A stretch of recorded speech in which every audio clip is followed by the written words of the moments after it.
وصلي وسلم على نبينا وحبيبنا وشفيعنا وإمامنا وقدوتنا رسول الله محمد صلى الله عليه وسلم وعلى آله وصحبه وتابعهم بإحسان إلى يوم القيامة. فقال الله تعالى: أعوذ بالله من الشيطان الرجيم. بسم الله الرحمن الرحيم. ومن أحسن قولا ممن دعا إلى الله وعمل صالحا وقال إنني من المسلمين ولا تستوي الحسنة ولا السيئة ادفع بالتي هي أحسن وإذا الذي بينك وبينه عداوة كأنه ولي حميم. وقال رسول الله صلى الله عليه وسلم: من صلى عليه واحدة صلى الله عليه أشرف. اللهم بارك في أمة رسول الله في بكورها، اللهم بارك في أمة رسول الله في بكورها، اللهم بارك في أمة رسول الله في بكورها. اللهم إنا نسألك علما نافعا ورزقا طيبا وعملا متقبلا. اللهم اجعلنا بالقرآن واجعلنا إماما ونورا وحولا ورحمة واجعلنا لنا حجة يا رب العالمين. Alhamdulillah, kita panjatkan puji dan syukur kepada Allah Azza wa Jalla atas segala macam kebaikan yang Allah masih titipkan kepada kita semua, sehingga Allah masih berikan kesempatan kepada kita semua untuk sama-sama berkumpul di tempat yang mulia ini untuk melaksanakan salah satu amal yang mulia di bulan yang penuh dengan kemuliaan ini. Semoga semua kebaikan yang berkumpul dalam satu waktu ini menandakan bahwasanya insya Allah kita semua termasuk ke dalam golongan hamba Allah yang dimuliakan di dunia dan di akhirat nanti. Amin. Salam dan salam kita panjatkan kepada Nabi kita Rasulullah Muhammad sallallahu alaihi wasallam serta seluruh keluarga dan para sahabat dan umat yang istiqomah menjalankan sunnah-sunnah beliau. Alhamdulillah, di puasa ke-17 atau 18, ya 17 atau 18, tapi nggak ada 19 ya Pak, untuk 18 ya. Alhamdulillah, di puasa ke-17 atau 18 ini Allah masih berikan kesempatan pada kita semua untuk sama-sama menikmati ghanimah, harta rampasan perang, yang ini adalah sesuatu yang diidam-idamkan oleh saudara-saudara kita, keluarga kita yang telah mendahului kita. Ketika Allah Subhanahu wa taala berfirman, "Wa rabbi a'udzu bika minasyaitonir rajim, wa rabbi a'udzu bika min hamazati syayatin wa a'udzu bika rabbi an yahdurun."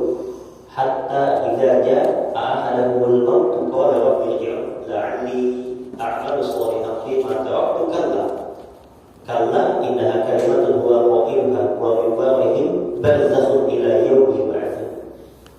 Jadi saudara-saudara kita, istri kita, suami kita, orang tua kita, anak kita, tetangga kita yang telah wafat mendahului kita, saat ini mereka meminta kepada Allah Subhanahu wa taala agar dibangkitkan, diberikan izin hidup 1 hari saja, dan mereka berjanji akan memenuhi hari itu dengan semua amal soleh yang mereka bisa lakukan. Kata Al-Imam Bukhari dalam kitab atau Ibnu Ma'arif, hari yang dimaksudkan itu adalah hari di bulan Ramadan. Kenapa seperti itu? Karena hanya di bulan Ramadan lah semua amal-amal dikali lipat gandakan. Hanya di bulan Ramadan lah amal-amal waktu yang terbatas ini bisa dimaksimalkan untuk mengganti 1 tahun kelalaian-kelalaian yang telah kita lakukan. Maka jangan sampai kita menjadi seperti saudara-saudara kita yang meminta ketika mereka sudah wafat, meminta kepada Allah agar dibangkitkan 1 hari saja di bulan Ramadan. Manfaatkan setiap kesempatan yang Allah berikan di bulan Ramadan ini dengan sebaik-baik amal yang bisa kita lakukan. Hadirin jemaah sesungguhnya Allah Subhanahu wa taala, di puasa yang sudah menuju akhir ini, sepertinya jamaahnya juga sudah pemain inti ya kayaknya.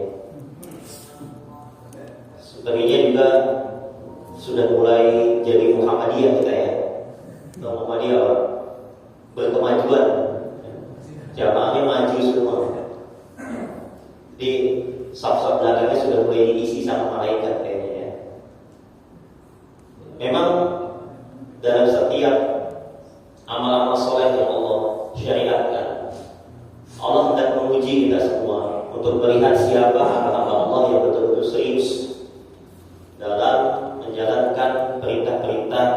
yang telah dicontohkan oleh Nabi Sallallahu Alaihi Wasallam. Kita sering bergumam dalam hati kita, pengen hidup sezaman dengan Nabi. Gitu ya Pak ya. Kalau ditanya mending hidup sekarang atau hidup zaman Nabi, semua sepakat gue yang hidup zaman Nabi. Pengennya hidup zaman Nabi. Tapi seandainya kita hidup di zaman Nabi, akankah kita mengikuti sunnah Nabi atau justru malah menjauhi sunnah-sunnah Nabi Muhammad SAW? Salah satunya adalah Ramadan ini.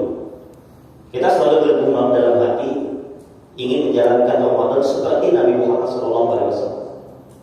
Ambil saja sedikit satu sunnah yang semangatnya ini sudah mulai kendur di bulan suci Ramadan, yaitu sholat sunnah tarawih.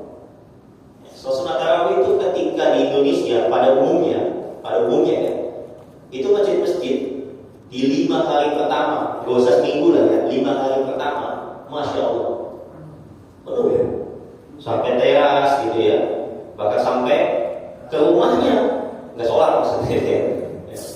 Penuh luar biasa. Tapi lewat 5 hari itu sudah mulai sedikit hilangnya. Kadang inflasinya tuh tinggi banget gitu ya Pak ya. Sampai setengah langsung hilang kayak syahid gitu loh Pak. Tapi hilang entah kemana gitu. Padahal diskon juga belum mulai. Tapi hilang entah kemana. Itu padahal kita belum ngikutin nabinya, hanya tok menjalankan salah satu sunnah saja, itu sholat sunnah tarawih. Padahal kalau kita betul-betul menelisik sholat sunnah tarawih, kalau kita kan tarawih ya, asal kata aslinya kan tarawih. Tarawih itu kan tarawih istirahat, sholat yang banyak istirahatnya. Kenapa? Yang memang capek. Sholat tarawih itu capek, Pak. Asalnya capek. Kenapa capek Ustaz? Karena Nabi SAW ketika sholat sunnah tarawih dimulai dari ba'da isya sampai waktu mau azan subuh. Ya, lama sekali. Ya, baru nanti ketika zamannya Umar bin Khattab dikumpulkan mereka semua dengan satu imam yang paling faqih, yaitu Ubay bin Ka'ab. Jumlah rakaatnya ditambah untuk menggantikan kualitas. Jadi kualitasnya nggak bisa kayak Nabi, rakaatnya ditambah. Tapi lamanya tetap sama. Lamanya tetap sama. Sampai menjelang waktu subuh. Makanya di Masjid Nabawi banyak sekali tiang-tiang yang diikat tali karena mereka pengen pegangan ketika sholat. Capek sekali. Memang didesainnya itu memang seperti itu. Itu hanya untuk salah satu sunnah saja. Capeknya luar biasa. Ya. Makanya kalau seandainya bapak-bapak, ibu-ibu pengen sholat sunnah tarawih yang paling afdol, bukan 8 rakaat, bukan 20 rakaat, tapi cari yang paling lama. Sering kalau ada yang tanya, Ustaz, mendingan sholat tarawihnya 8 atau 20? 8-nya lama apa 20-nya cepat? 20-nya cepat, 20-nya lama kalau kayak gitu. Jangan 8-nya yang lama, 20-nya yang cepat, tapi 20-nya yang lama. Karena itu yang paling afdol. Kejar yang paling lama kalau kita mau yang ngikutin sunnah Nabi Muhammad SAW. Karena memang sunnah tarawih itu didesain supaya kita capek. Dan memang Ramadan ini sangat capek. Ya. Belum lagi kalau kita melihat sunnah Nabi Muhammad SAW. Yang kedua adalah tentang tilawah. Ya. Nanti ada banyak sunnah Nabi yang Nabi perintahkan, tapi Nabi itu melakukannya tidak seperti umat-umat beliau setelahnya. Nabi SAW itu ketika bulan Ramadan, yang berarti beliau hanya 9 kali puasa Ramadan. Setiap bulan Ramadan itu khatam 1 kali. Khatam 1 kali. Tentu khatamnya ini 1 kali bukan karena malas, tapi karena memang perintahnya Allah begitu. Ya, tapi setelahnya, umat-umat setelahnya, sebagaimana berkata Imam Az-Zahabi dalam Syarah Al-Ubala, para sahabat dan tabi'in itu mengejar tilawah itu betul-betul mengejar kualitas dan kuantitasnya itu luar biasa. Seperti Abu Musa Al-Asy'ari, beliau tilawah ketika bulan Ramadan yang tadinya seminggu khatam, masuk pekan kedua menjadi 3 hari khatam, masuk 10 hari terakhir menjadi 1 kali khatam. Jadi tensinya tuh naik gitu loh panas. Ya, makin panas. Kalau kita kan kadang di grup sekali khatam udah selesai gitu ya. Biasanya ada grup WA keluarga, WA masjid, yuk kita khataman, Bapak juz 1, juz 2. Udah khatam satu putaran sudah selesai.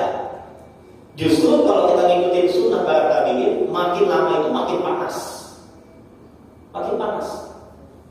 Seandainya kita ada info, ya, ada info tentang diskon, info tentang barang murah, ya.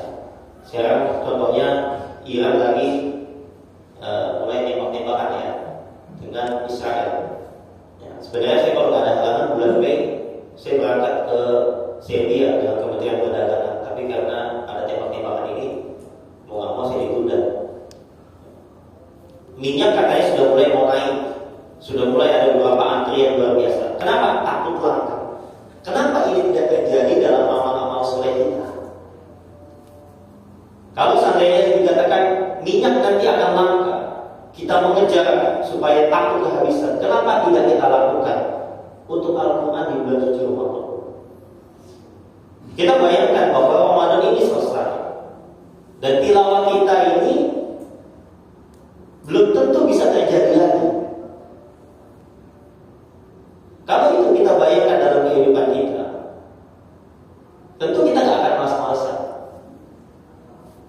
Beberapa jamaah saya bahkan ada yang ketika masuk 10 hari terakhir dia sudah merencanakan cuti. Jadi cuti lebaran itu sudah dijadwal supaya pas dengan 10 hari terakhir. Dia mudik ke Jawa, nyampe di Jawa itu tidak pulang ke rumahnya, tapi masuk di Masjid Agungnya. 10 hari full bisa. Supaya apa? Supaya dia tidak kelewatan sunnah Nabi yang mulia, yaitu i'tikaf. Nah, seharusnya kita itu seperti itu. Kita sudah mulai jadwalkan kegiatan-kegiatan itu, semakin hari intensitas itu semakin bertambah. Tilawahnya itu semakin naik. Jangan sampai Ramadan selesai, kualitas tilawah kita ini tidak bertambah. Tahun ini misalnya, jangan sampai tahun lalu sebelum masuk Ramadan kita belum bisa ngomong ain, selesai Ramadan masih belum bisa ngomong ain. Sedih rasanya ketika saya datang ke beberapa masjid, lalu di sana ada imam-imamnya, imam-imam internalnya. Tidak masalah memanfaatkan imam internal, tapi tidak dengan persiapan yang matang, sehingga ketika dibaca Al-Fatihah, ainnya masih berantakan, hak dan haknya masih bingung, panjang pendeknya masih tidak paham. Seharusnya untuk hal-hal yang wajib ini tidak terjadi. Nah, Ramadan ini harusnya jadi momen di mana kita perbaiki hal itu. Cari halakoh-halakoh yang memang bisa memperbaiki kualitas dari ibadah kita semua. Lihat bagaimana Imam Asy-Syafi'i ketika beliau masuk bulan Ramadan menghatamkan 1 hari 2 kali khataman. Sekali ketika sholat 5 waktu dan 1 kali ketika sholat sunat tahajud. Al-Imam Malik bin Anas, guru dari Imam Syafi'i, bahkan menutup pengajiannya selama sebulan penuh hanya supaya bisa mengejar khataman. Mengejar khataman, beliau menutup kajian hadisnya. Nah, saya pelan-pelan mengikuti sunnahnya Imam Malik. Makanya kalau lagi bulan Ramadan, sudah 3 tahun saya menolak undang-undang ceramah kalau malam, sore dan malam itu di luar Cibinong. Karena dalam hati saya kejar apa, saya ceramah jauh-jauh. Akhirnya tidak bisa khataman, tidak bisa muwajaah, tidak bisa mutola'ah. Pelan-pelan coba mengikuti. Karena memang ini mahal sekali uangnya. Beberapa saya lihat masih banyak saudara-saudara kita, mudah-mudahan tidak termasuk kita, yang mereka itu menjadikan Ramadan ini seperti seremoni. Bapak kalau sekarang datang ke CCM, musik yang diputar musik apa Pak? Musik apa Pak kalau masuk ke CCM? Religi, maka saya gitu ya Pak ya. Tapi setelah Ramadan selesai, ya selesai. Maksud saya apa? Orang kafir itu, nomis yang punya usaha, ketika masuk bulan Ramadan, ya jadi seremoni, ya nuansanya nuansa Islam, tapi selesai Ramadan selesai. Nah kita tuh jangan seperti itu. Jangan seperti itu. Karena kalau kita seperti itu, nanti kita masuknya seperti hadis Nabi Muhammad SAW, "Rubba sha'imin hasbuhu siyamin yu'in wa la atash." Mereka puasa tidak dapat apa-apa kecuali rasa lapar dan haus. Nah, ini bahaya, Pak. Bahaya.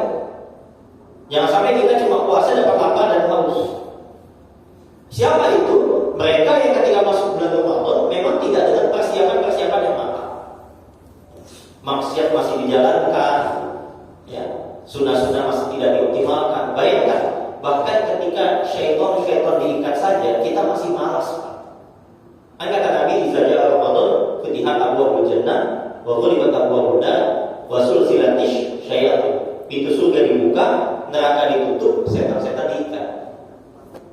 Pertanyaannya, kok masih ada hamba-hamba Allah di bulan Ramadan dia bermaksiat? Itu setannya siapa?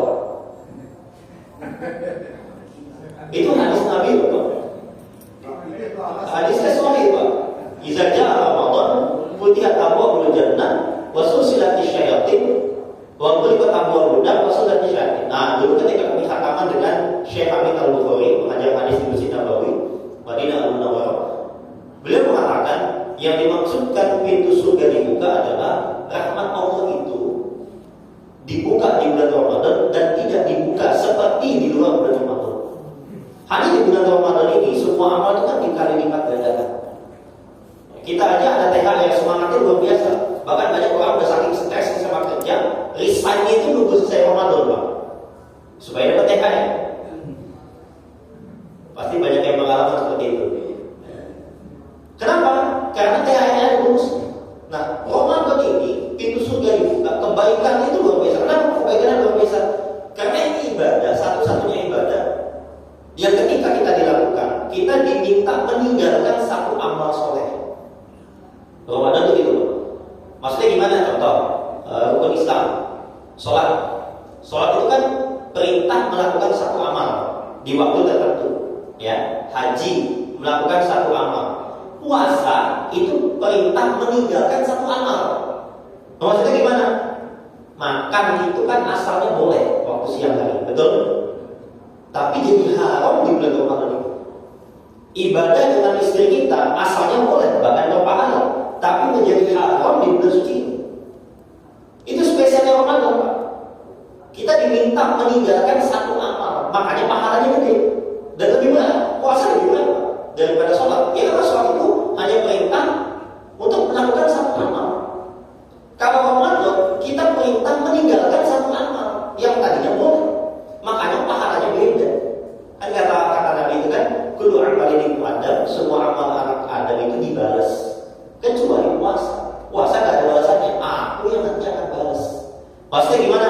Kita sholat 20 sholat wajib jamaah, pahalanya 25-27 derajat, betul kan? Bapak sedekah, zakat, infak, sedekah, kata Allah, manja bil hasanah, ngasih 1 dibalas 10 atau 700. Ya. Atau kalau zakat dibersihkan hartanya. Haji dan umrah, ketika melakukan keluar dari perut ibunya tanpa ada dosa. Ketika puasa, balasannya tidak disebut. Allah yang nanti akan masuk balas itu kayak bapak, ini kan muka-muka bos nih, kata-kata yang soalnya. Ketika Ramadan ini kan mikirin THR karyawan yang pusing, ya.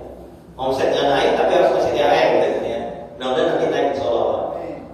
Ketika bagi-bagi THR pada karyawannya, ada 10 semua dibagi-bagikan. Supirnya dikasih, supirnya nanya, "Pak, kok saya nggak dikasih?" Kata bapak, "Ente kayak orang lain aja. Nanti ambil aja di rumah." Maksudnya apa? Saking dekatnya. Nah, puasa itu gitu, saking dekatnya. Nanti balasannya itu Allah bisik-bisik.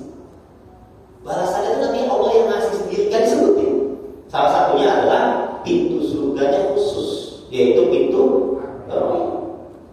Dia akan manggil aina shaim, mana yang puasa, bangun sini masuk. Kita dipanggil pintu surga, Pak. Bukan kita yang mau masuk surga, surga yang manggil kita. Nah, ketika pintu neraka ditutup, maksudnya apa? Allah ampuni semua dosa-dosa kita, Allah maafkan kesalahan kita. Semua kesalahan-kesalahan kita 11 bulan itu kesempatan kita asuransikan, garansinya dipakai di sini. Makanya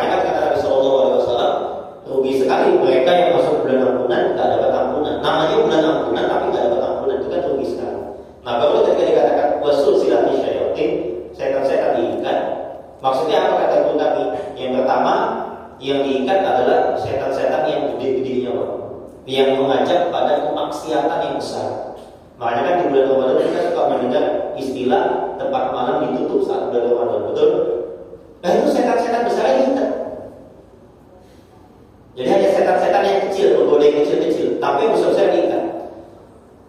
Yang kedua, ada pendapat yang mengatakan semua setan diikat, lalu masih ada yang maksiat, karena godaan manusia itu ada tiga. Yang pertama, syaitan dari golongan jin, nah ini yang diikat. Syaitan dari golongan manusia, nah ini berkeliaran. Yang ketiga, an-nafsul amarah bisu, nafsu yang nafsu jelek yang diperuntukkan. Nah, rata-rata di bulan Ramadan yang masih bermaksiat itu karena hawa nafsunya yang masih diperuntukkan, yang masih diturutin, memang tidak mau dikontrol. Makanya saya sering bilang puasa itu ancang-ancangnya harus dari bulan Ramadan. Supaya apa? Supaya pas masuk bulan Ramadan dia tak kaget. Kalau dia tidak persiapkan betul-betul di bulan Ramadan, hawa nafsunya itu masih diperuntukkan, masih terus dilakukan. Kenapa? Tidak dipersiapkan. Makanya kalau bulan Ramadan dia masih maksiat, terus dia masih melakukan kelalaian, dia bilang, oh ini setannya kuat banget. Setan udah diikat, nggak ada setan. Ini semuanya murni dari hawa nafsu kita yang tidak kita kontrol. Nah, pertanyaannya, kalau di bulan Ramadan ini kita tidak mengontrol diri kita, lantas ketika Ramadan selesai, di bulan apa kita bisa mengontrol hawa nafsu kita? Padahal saat ini setan sudah diikat. Kok bisa setan diikat, kita tidak bisa mengontrol diri kita? Nah, itu masalahnya.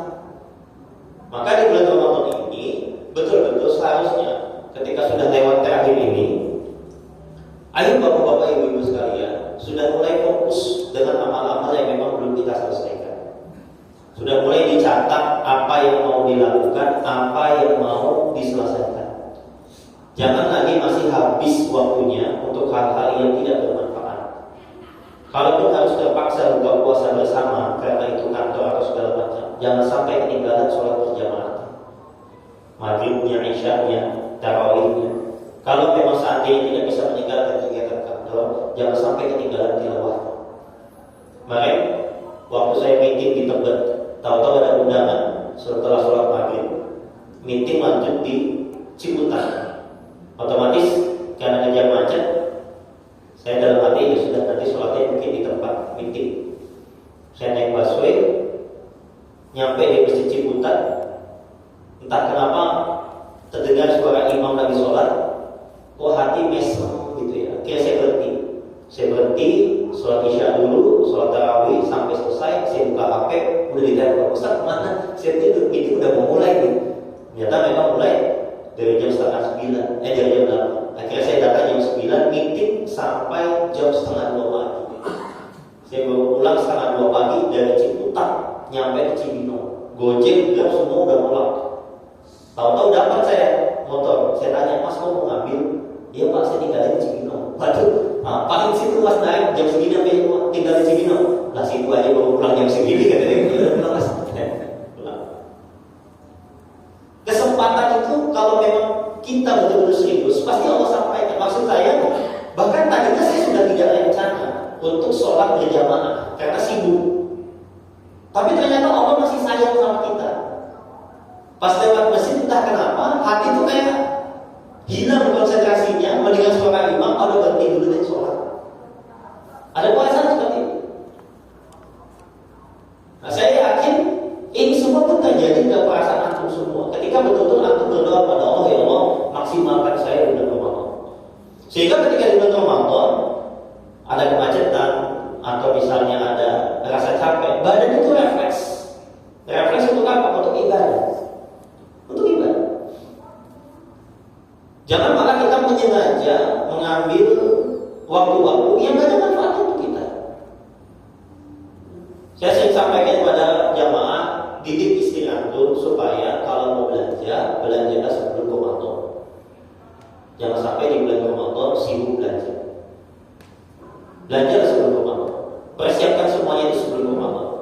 Sekarang tiket mudik sudah habis semua dari mulai awal Ramadan. Kita bahkan untuk mudik saja kita sudah persiapkan itu semua. Harusnya di bulan Ramadan sudah kita persiapkan itu semua. Maka ayo sama-sama kita betul-betul persiapkan di detik-detik terakhir ini. Kita sisihkan tangan kita kencangkan ikat pinggang. Kalau yang masih ada di 15 hari pertama Ramadan itu belum khatam, belum serius, ayo kita serius. Karena yang namanya cinta itu tentang siapa yang paling lama bertahan. Cinta itu bukan tentang siapa yang datang pertama, tapi tentang siapa yang paling lama bertahan. Itu cinta.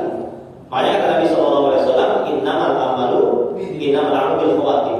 Amal itu tentang siapa di akhirnya.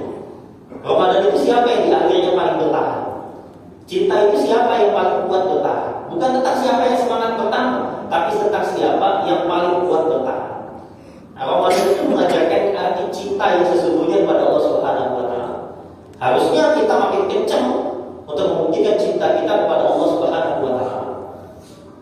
Kalau serius di 15 hari terakhir ini, 10 malam terakhir ini, kita list semua kebaikan yang belum kita selesaikan, kita tinggalkan hal-hal yang tidak bermanfaat, supaya nanti ketika bulan Ramadan berakhir kita betul-betul menjadi hamba-hamba Allah, yaitu orang-orang yang bertakwa kepada Allah Subhanahu wa Ta'ala.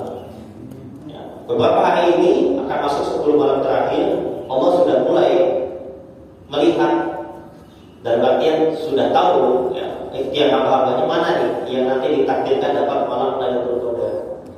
Nah, ini ancang-ancangnya kalau dalam kitab Ihya Ulumuddin, salah satu ciri hamba-hamba Allah yang dapat malam Lailatul Qadar, ciri kuatnya itu tidak ketinggalan sholat sunat tarawih. Itu ciri hamba Allah yang dapat malam Lailatul Qadar, tidak ketinggalan sholat sunat tarawih. Ya, maksudnya menyengaja. Ya, kalau uzur itu beda. Yang kedua cirinya adalah dia sudah khatam sebelum masuk 10 malam terakhir. Nah, Bapak kalau mau masuk dalam seleksinya, dua ini jangan bolong, Pak. Sholat tarawih jangan bolong, khatamannya saya udah ketinggalan tarawihnya. Ya sudah, taubat sama Allah, mudah-mudahan masih dapat. Ya. Ustaz saya belum khatamin, masih ada dua malam lagi, ya. Masih ada 2-3 malam lagi. Ya kalau Muhammadiyah 3 malam, kalau pemerintah masih 4 malam. 14, 20, 3 atau 2 malam. Nah, berarti itu ngambilnya pemerintah aja biar masih ada jadwal lebih lama gitu ya. Biar jadwal persiapannya lebih panjang ya. Karena kalau ngambil Muhammadiyah berarti tinggal 2 malam lagi nih ancang-ancang ya. Jangan Pak, jangan nanti jangan sampai puasanya ikut pemerintah lebaran itu Muhammadiyah lagi jangannya. Tapi intinya yuk sama-sama kita selesaikan Ramadan ini dengan semua persiapan yang bisa kita lakukan. Semoga Allah Subhanahu wa Ta'ala mengampuni dosa-dosa kita semua, berikan kekuatan kepada kita semua untuk dapat memaksimalkan bulan suci Ramadan, agar kita dapat menyelesaikan Ramadan ini dengan semua amal-amal soleh yang bisa kita maksimalkan. Itu saja dari kami. Terakhir, insya Allah besok hari Ahad tanggal 8 kami akan mengadakan daurah faraid, daurah waris, fikih waris. Silakan yang waktunya kosong, yang tidak berbenturan hadir di masjid kami di Masjid Al-Munawwar Cibinong. Mungkin banyak yang menganggap ilmu waris ini tidak penting. Sesuai dengan hadis Nabi SAW bahwa ilmu waris adalah salah satu ilmu yang nanti akan dicabut dari kiamat. Itu menandakan saking awamnya manusia, saking gak peduli dengan ilmu waris, padahal ilmu waris adalah setengah dari ilmu agama. Ya, setengah dari ilmu agama. Dan satu-satunya hukum yang dibahas 100% di dalam Al-Quran itu hanya hukum waris. Tapi justru ini adalah hukum yang ditinggalkan. Nah, silakan bapak-bapak kalau yang waktunya luang datang besok hari Ahad tanggal 8 di Masjid Al-Munawwar Cibinong. Infonya silakan minta DKM yang saya sudah titipkan. Diajak, mohon sekali diajak anaknya. Ya, mohon sekali diajak anaknya. Karena nanti anak-anak kita yang akan membagi waris itu. Ya, saya berkali-kali kalau ada daurah kayak gini yang datang kebanyakan bapak-bapak semua. Ya, saya bikin daurah tentang janaiz, pembusuhan jenazah. Dia datang bapak-bapak semua. Pas yang saya tanya, Pak, punten, kenapa bapak ini datang? Kan bapak yang mau dikuburin. Anaknya mana? Kan anaknya nanti mati, anaknya nggak mau. Dan amal waris itu kan nanti buat membagi harta kita secara umum, gitu ya. Bukan doain Pak ya, bentar. Tapi secara umum kan kita yang mau dibagikan hartanya anaknya diajak. Anaknya yang sudah cukup usia, yang SMA, kuliah diajak. Supaya nanti bisa paham, supaya kalau nanti takdir Allah datang, kita tidak ada kezaliman yang terjadi. Karena kalau warisan tidak dibagi sesuai dengan syariat, yang paling kasar itu adalah mayitnya.